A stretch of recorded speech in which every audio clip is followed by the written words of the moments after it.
bienvenue, c'est le jour 2.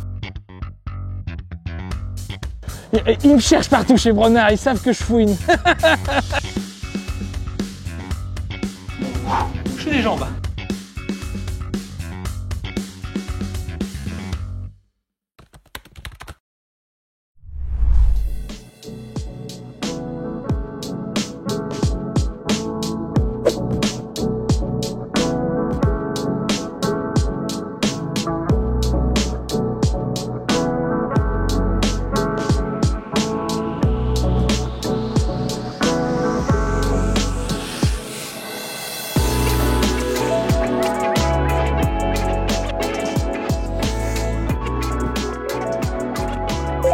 Hello everyone, let's go for the visit. Come on with Thomas. I explained the Yosin pronoun. Jour 2.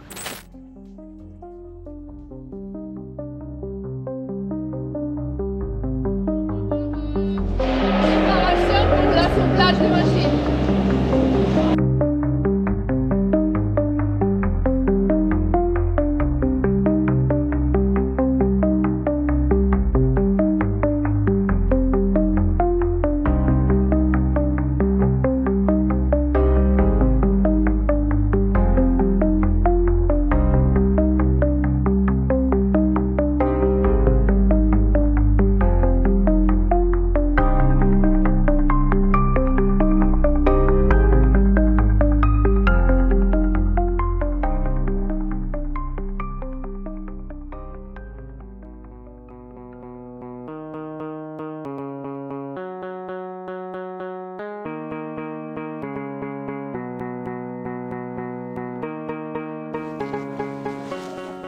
Ouais. C'est énorme. Même celle qui a les cieux qui se lèvent, elle est vraiment intéressante pour le coup. Ah, mais là, on voit pas mal de matériel avec des options qu'on n'a pas vues, parce que forcément, on n'a pas toutes les options sur nos bennes. Donc, non, c'est vraiment pas mal. Alors, il y a la petite 87-24 que vous avez l'habitude de voir. Là, du coup, ils ont adopté le choix de couleurs gris et vert. Je trouve que c'est carrément mieux qu'avec le rouge. Ça a une meilleure tête. En plus, celle-là, elle a l'essieu qui se relève. On était en train de regarder ça un peu. On a même l'impression qu'il y a, je sais pas, mais un renfort de châssis qui se fait. Attendez, je vais essayer de vous montrer. Parce qu'au niveau du châssis là, vous pouvez voir, il y a des grosses pièces de rajouter. Et du coup, c'est vrai que c'est différent. Et ça nous permet aussi de juger les différentes couleurs. Genre, nous là, avec Steph et Justin, on n'est pas fan du full black. C'est vrai que la nôtre en grise passe un peu mieux. Après, c'est les choix et les couleurs. En rouge, c'est affreux. Mais non, franchement, c'est pas mal. Hein. C'est laquelle ta préf alors? Ma préf, bah, ça reste la mienne. C'est laquelle pour vous la plus belle? Plus belle? C'est l'autre là-bas, moi. Je trouve que celle qui a les yeux qui se lèvent. Ah, elle est belle, ouais. Et la bâche? Ouais. Et tu sais ce qui fait qu'il la rend belle aussi? C'est la petite pointe en haut. Je trouve que ça lui redonne de la gueule à la benne. Là, il y a une T700 XL. Par contre, ils sont adeptes de la rehausse de benne. Par contre, au niveau épandeur, après, forcément, chacun a son marché, chacun a ses besoins. Nous, sur le nôtre, qui est en marque concurrente, on ne va pas citer de nom, on a des renforts en Ardox au niveau des tôles arrière. Vous savez, vous avez vos plateaux. Et derrière, sur les disques, parce que nous, c'est une table d'épandage, et sur les disques de table d'épandage, vous avez des renforts qui nous permettent, en fait, à chaque saison de changer pour éviter d'aller percer le châssis de l'épandeur. Et du coup, là, il n'y a pas. Du coup, en gros, c'est tu fais un trou, tu perces direct le châssis en direct. Donc ça, c'est différent. Ouais. Ils me cherchent partout chez Bronard, ils savent que je fouine.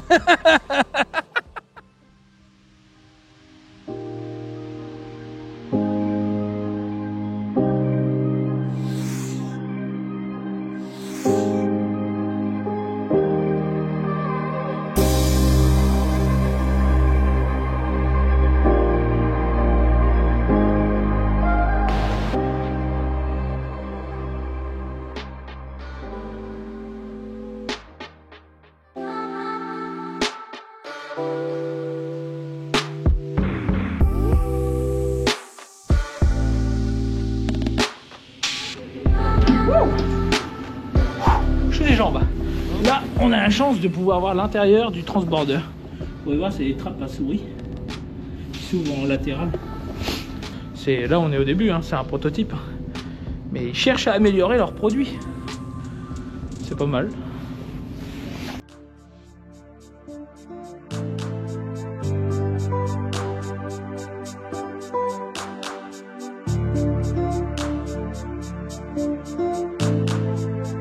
On a la chance de pouvoir le voir en avant-première, si on peut dire ça. Exactement. Alors on a fait un petit tour déjà, ils nous l'ont mis en marche, on a fait la démo. On a vu déjà des petites choses qu'il faudra adapter aux conditions françaises. Après malheureusement c'est tous les déboires d'un prototype, c'est là pour améliorer, mais comme on dit à chaque fois, ils sont là à l'écoute, ils essayent d'améliorer leurs produits au maximum. Après, je pense qu'il y a une machine qui est quand même cohérente avec le marché français, les demandes. Oui, Toi, ton objectif, c'était d'avoir des machines comme ça pour que tu puisses avoir une facilité de chargement, un gain de temps.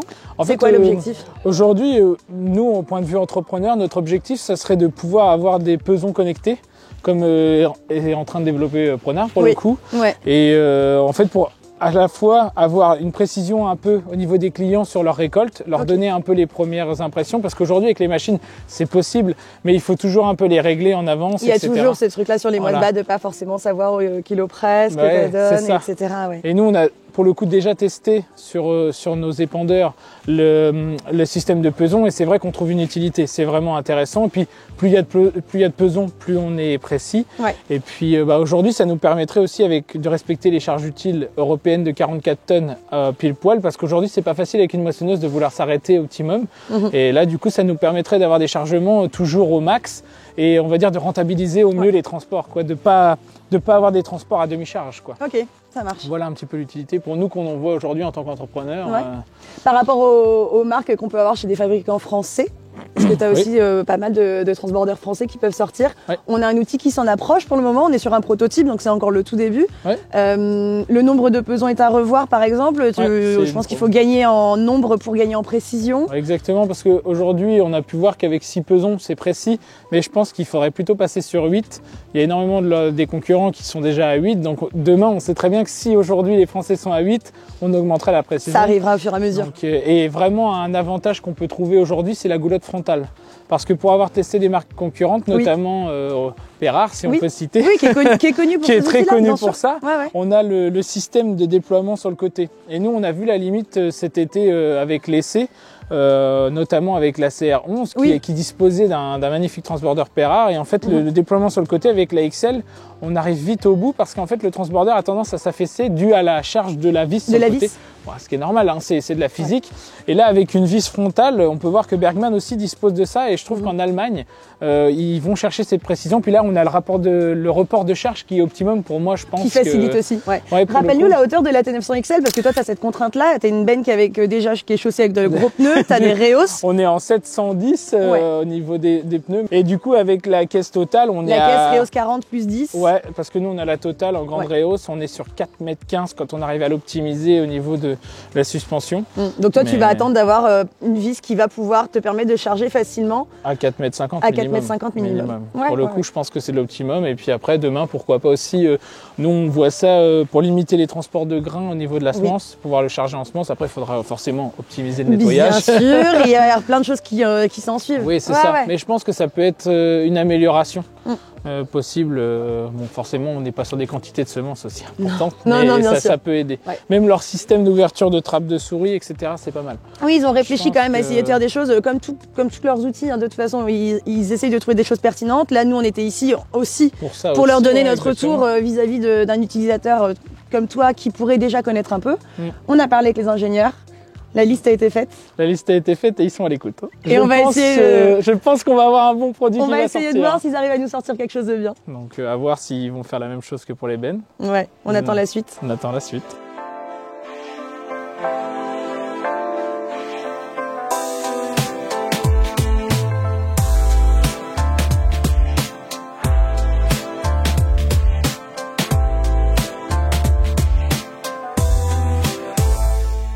Du coup, on est arrivé dans l'usine de production de jantes et du coup, on apprend que plusieurs grands constructeurs réalisent leurs jantes avec Pronard.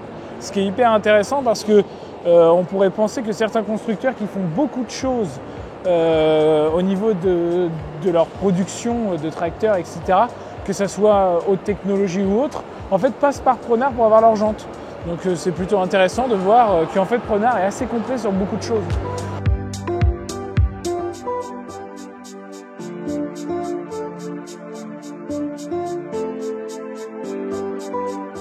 Et du coup il expliquait que les marques travaillaient eux en direct pour produire des jantes optimum pour le matériel, etc.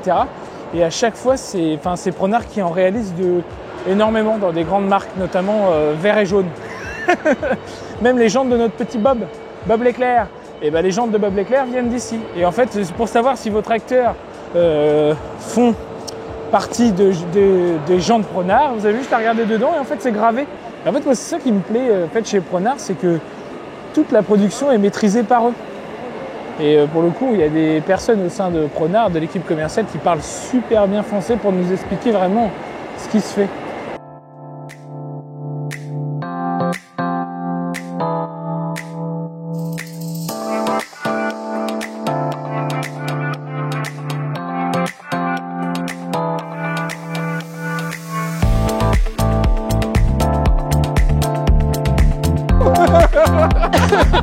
Bon, salut hein. Allez, salut les copains. Ça va?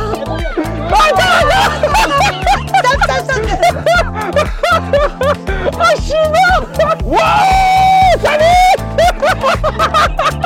Que pensez-vous du voyage en Pologne, Justin? J'adore la vodka. Bonne monsieur. They found us.